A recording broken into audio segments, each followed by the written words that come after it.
This time, we'll introduce Japanese reactions to the screening of Demon Slayer, Kimetsu no Yaiba Infinity Castle. Demon Slayer, Kimetsu no Yaiba has finally been released in theaters with an English version. What were Japanese reactions like when the Japanese version was released? Here we go. I don't know why, but I started crying uncontrollably as soon as it started. The blue-silver chaotic afterglow Akaza and Onai Kazuchi no Kami were incredibly cool. When I see it on video, I think I like thunder breathing the most. All of the breathing are impressive, though. There are so many things I want to talk about, but the most important thing is this. Please stop the blood flowing like a stream of tears in this scene. Seriously. The insect breathing was also good. The dance of the centipede, 100-legged zigzag moves a lot.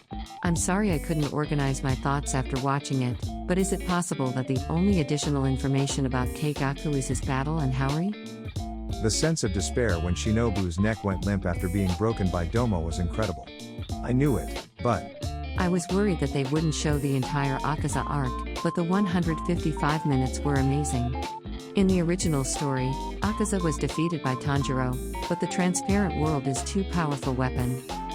Alright, those of you who are going to see the movie, make sure you go to the bathroom right before it starts. Running time, 155 minutes. Bring a handkerchief because there will be lots of tearful scenes. Don't eat or drink anything, and concentrate fully on watching the movie until the end. The voice actors' performances were so well matched that I felt intense aversion toward Doma. I was made to believe that he was evil, and I totally sympathized with Shinobu's verbal abuse toward him. It was so good that I can't wait to see when the sequel will be released. The scene where Tanjiro kills the bear was pretty straightforward, without any build-up. It's the same in the original story, though. The scene where Iwasaka kills all the students at the neighboring dojo was depicted quite vividly. Of course, there weren't any close-ups of scattered eyeballs and internal organs, but I think it would still be tough for some people to watch. That scumbag, Shinobu, and Giyu's strength was greatly exaggerated. In the manga, the scumbag who seemed incredibly weak was able to properly deflect Thunderclap and Flash, which made him seem more like an upper moon. I cried the whole time. In the flashback, there was a soldier with a chain sickle, but I wonder if he was the swordsman who used stone breathing. I like the scene where Iguro calms down Kanroji, who is screaming as she falls in the early part of the story. There was a scene where Akaza's technique was shown, so I could really understand how abnormal the transparent world was. Of course, Kokushibo, who can use this technique, is strong, and Aniki, who could be seen from the beginning, was able to bring Muzan to the brink of death. 100-legged zigzag was really cool. Giyu's constant flux was also cool. Personally, I liked the first Iguro Slytherin serpent. It was really good, but honestly, I wanted them to do Koyuki's welcome back just like in the original story. The scene where Shinobu is absorbed was quite depressing psychologically. The flashbacks are interspersed here and there, so it feels a bit drawn out, but the effects of the techniques in the Infinite Castle were impressive and worth seeing. The Infinite Castle is more like a big city. Infinite Castle was hell for the film production staff. Muzan's attempt to stop Akaza was more dramatic than I expected. In the original story, he also shouted Akaza, but when his face was shown, he seemed quite flustered.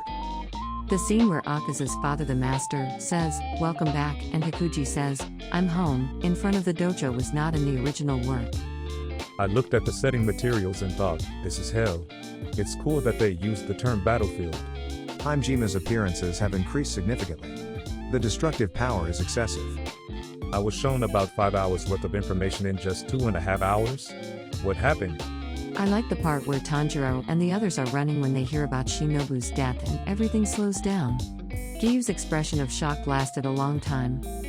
In the movie, Keigaku was portrayed as stronger than in the original work, but in the anime, he was shown using thunder breathing repeatedly and was unable to inflict fatal damage on Zenitsu other than causing cracks, and there were scenes where he was unable to crush his limbs with sword wounds. The scene where Tanjiro cuts off the bear's head is so vivid that it's amazing. No matter what movie I go to see at my local movie theater, it's always empty. Only Demon Slayer is showing more times, but it's always full, which is amazing. Even so, if I go to the theater without buying a ticket the day before, I can still get a seat in the front row, which is better than movie theaters in the city. Akaza's self-destruction. The first 2 blows were clearly visible as he struck his own body, which made it even more heartbreaking. I know all the lines in the manga, but I cried at all of Akaza's lines. Akira Ishida, the voice actor for Akaza, is amazing. I realized for the first time how cool Giyu is. Giyu is awesome. He's so cool. I knew how the story would unfold, so I cried the moment Akaza's flashback started, and once I had cried it out and calmed down, I thought I wouldn't cry during Koyuki's scenes. But when I heard Welcome Back, I cried again.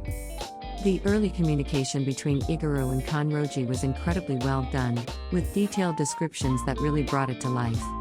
It was absolutely amazing. When he used Slithering Serpent to scatter the minor demons, I had the same reaction as Kanroji. I understand completely.